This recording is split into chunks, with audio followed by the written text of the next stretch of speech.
जय जगन्नाथ। नमस्कार प्रिय दर्शक, स्वागत करता हूँ मैं आपको कल्पतरु राष्ट्र में। आज हम लोग बात करेंगे मकर लग्न के बारे में। मकर लग्न काल पुरुष के कुंडली का दसम राशि होता है। दसम का लग्न मतलब ये पर्सन जनरली मेहनती बहुत होते हैं और कार्य करने का, काम करने का क्षमता इनमें बहुत ज़्यादा होता है। ये ट्रेंड सेटर होते हैं, दूसरों के लिए ही बहुत काम करते हैं, करके किसी को ऊपर उठा देते हैं। ये लग्न का क्वालिटी है। इससे पहले एक इन्फॉर्मेशन आपको, अगर आपको इस तरीके का विश्लेषण अच्छा लगता है तो चैनल को लाइक, सब्सक्राइब और शेयर करें और कमेंट दें आगे किस तरीके का विश्लेषण जानना चाहते हैं। और मेष से लेके यहाँ पर जो धनु लग्न तक जो विश्लेषण किया है मैंने 2026 का विश्लेषण, आप लोग जाके प्ले लिस्ट में देख सकते हैं। और मेष से लेके मीन तक जो राशियों का कैरेक्टरिस्टिक है, मेष राशि से लेके मीन राशि तक व्यक्ति कैसे होते हैं, क्या उनका कमजोरी है, क्या इनका प्लस पॉइंट है, इस बारे में अगर जानना चाहते हैं तो भी जाके प्ले लिस्ट में जाके ये सब देख सकते हैं। तो फिर चलिए शुरू करते हैं मकर लग्न के बारे में। मकर लग्न के लिए 2026 का साल कैसा रहेगा। अभी फरवरी चल रहा है, लेकिन जनवरी से यहाँ तक कैसा चलेगा, इस चीज़ के बारे में और पूरे साल के बारे में बात करते हैं। अभी देखिए, 1 जनवरी 2026 के दिन मकर लग्न पर कोई ग्रह गोचर नहीं था। मकर लग्न से दूसरे भाव पर राहु देव का, तीसरे भाव पर शनिदेव का, पांचवें भाव पर चंद्रमा, छठे भाव पर गुरुदेव, अष्टम भाव पर केतुदेव और द्वादश भाव पर मंगल, सूर्य, शुक्र, बुध, ये 4 ग्रहों का गोचर चल रहा था। ये क्या दिखाता है?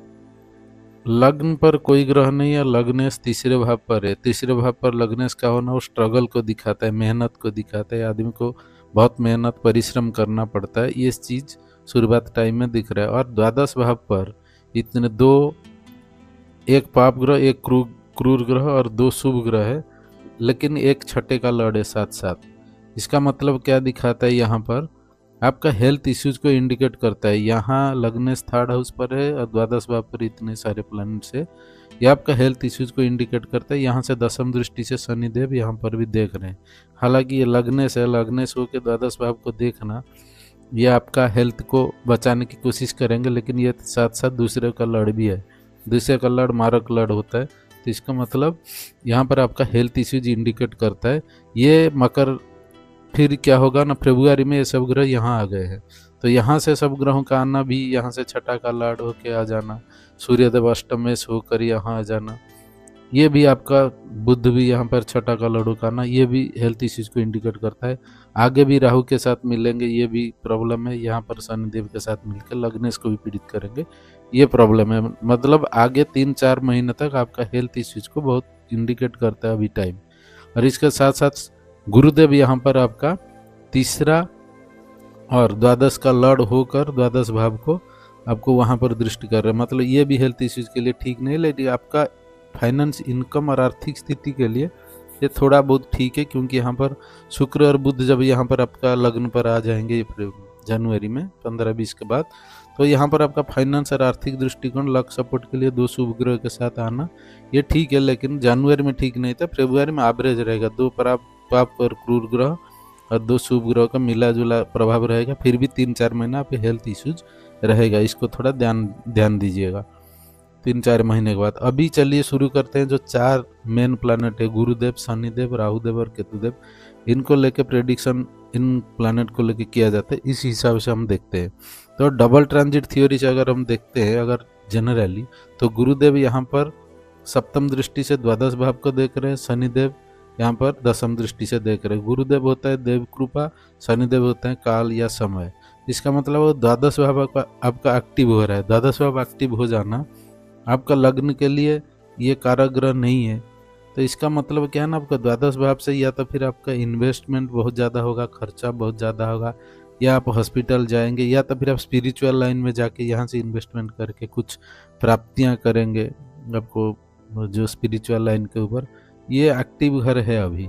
यहाँ से क्या होगा, अब गुरुदेव यहाँ से अभी पंचम दृष्टि से आपको दसम भाव को, सप्तम दृष्टि से द्वादश भाव को, पंचम दृष्टि से दसम भाव को, सप्तम दृष्टि से द्वादश भाव को और नवम दृष्टि से दूसरे भाव को देख रहे हैं। इसका मतलब क्या है कि आपका अभी स्थिति जो आर्थिक दृष्टिकोण से ठीक ठाक है, क्योंकि एक शुभ ग्रह होकर छठे स्थान में बैठकर दसम स्थान को देखना, द्वादश भाव पर दूसरे स्थान को, फाइनेंस के दृष्टिकोण से तो ठीक है, लेकिन हेल्थ के दृष्टिकोण से ये भी गुरुदेव का स्थिति भी ठीक अभी नहीं है। लेकिन आगे जाके जून में जब गुरुदेव यहाँ से यहाँ आ जाएंगे, चौथे भाव सप्तम भाव पर उच्च का हो जाएंगे, तो ये द्वादश और तीसरे का लॉर्ड होकर सप्तम भाव पर उच्च का होकर लग्न को देखना और एकादश भाव को देखना, और यहाँ पर आपका तीसरे भाव को देख रहे हैं, लग्नेश को भी देखेंगे। तो ये शुभ ग्रह तो है, लेकिन यहाँ पर तीसरे और द्वादश भाव का मालिक हो जाना और लग्नेश को देखना, ये और ज़्यादा परेशान करेंगे। हेल्थ इश्यूज को लेके ज़्यादा परेशानी आगे जून के बाद आगे दिखेगा, लेकिन ये शुभ ग्रह है तो एवरेज रहेगा, बहुत ज़्यादा परेशान नहीं करेंगे। अगर शनिदेव को हम देखते हैं तो यहाँ पर शनिदेव हम तीसरे भाव पर है, ये पाप ग्रह होकर तीसरे भाव पर होना ये अच्छा है। आपका मेहनत, आपके एफर्ट्स खुद करेंगे और कुछ अचीवमेंट करेंगे। यानी शनिदेव पंचम भाव पर दृष्टि कर रहे हैं, मित्र राशि है, आपका प्लानिंग से, आपका कुछ एफर्ट से, लेकिन ये सब स्लो होगा, लेकिन आपको इसमें से फायदा मिलेगा। सप्तम दृष्टि से आपका नवम भाव को देखेंगे, ये मित्र का घर है, तो आप नवम से भाग्य से भी आपको कुछ देने की कोशिश करेंगे। और दसम दृष्टि से आपका द्वादश भाव को देख के कुछ बचाने की कोशिश करेंगे हेल्थ इश्यूज, लेकिन ये दूसरा का भी लॉर्ड है, इसीलिए ये एवरेज ही रहेगा, बहुत ज़्यादा फेवरेबल नहीं है, क्योंकि उनका मूल त्रिकोण राशि जो है दूसरे भाव पर आ रहा है, तो दूसरे का ज़्यादा रिजल्ट देंगे, तो हेल्थ इश्यूज भी दिखा रहा है। तो इसके बाद में अगर हम राहु देव को देखते हैं तो राहु देव यहाँ पर दूसरे भाव में बैठे हुए हैं, ये हेल्थ के लिए ठीक नहीं, लेकिन राहु देव को लॉर्ड होते हैं कुंभ राशि का, तो एवरेज ही है। लेकिन इसका पंचम दृष्टि से राहु देव का अब गुरुदेव को पीड़ित कर रहे हैं, लेकिन अभी तीसरा और द्वादश लॉर्ड होकर पीड़ित होना ये आपके लिए अच्छा है, ये कोई इशू नहीं है। लेकिन गुरुदेव का जून में जाना ये प्रॉब्लम है। फिर क्या करेंगे, अभी राहु देव यहाँ से नवम दृष्टि से आप दसम भाव को देख रहे हैं, कर्मस्थली को, तो यहाँ पर बेनिफिट्स रिजल्ट देंगे कि ये भी मित्र राशि है, आपको कर्मस्थान से बेनिफिट्स रिजल्ट्स मिलेगा। लेकिन जब नवंबर के बाद राहु देव यहाँ आ जाएंगे तो गुरुदेव यहाँ सप्तम में जाकर जो परेशान कर रहे थे, राहु देव यहाँ पर आ जाएंगे और लगने से तीसरा एकादश रिलेशन बनेगा, क्योंकि राहु यहाँ आएंगे तो राहु से शनिदेव तीसरा और शनिदेव से राहु एकादश स्थान पर रहेंगे। तब ये गुरुदेव का जो नेगेटिव इम्पैक्ट है उसको कम करने की राहुदेव कोशिश करेंगे, ये ऐसा रिजल्ट रहेगा। और शुक्रदेव का अगर देखते हैं तो शुक्रदेव का अष्टम में होना और शुक्रदेव के ऊपर में जब यहाँ पर आ जाएंगे सूर्यदेव अभी कुंभ राशि में फरवरी में, तो आपका हेल्थ इश्यूज को भी इंडिकेट करता है, क्योंकि राहु केतु एक्सिस में अंदर में सूर्यदेव आ जाएंगे। सूर्यदेव यहाँ पर अष्टमेश यहाँ पर दूसरा अष्टम का एक्सिस में आना, यह आपका हेल्थ इश्यूज को भी इंडिकेट करता है। ये मतलब ओवरऑल अगर आप देखते हैं तो आपका हेल्थ का कंसर्न रहेगा इस साल में ज़्यादातर समय। इसके बाद में फाइनेंस के दृष्टिकोण से ये ठीक ठाक है। आपका कैरियर के दृष्टिकोण से देखते हैं तो दसम स्थान का मालिक जो है शुक्रदेव, ये तो फास्ट मूविंग प्लैनेट है, लेकिन दसम स्थान पर राहुदेव का दृष्टि करना और दसम स्थान के ऊपर गुरुदेव का दृष्टि आ रहा है, इसका मतलब आपका कैरियर के लिए एवरेज ही है। ये था ओवरऑल रिजल्ट 2026 का। अगर डबल ट्रांजिट थ्योरी से देखते हैं तो आपका भी 12th हाउस एक्टिव हो रहा है।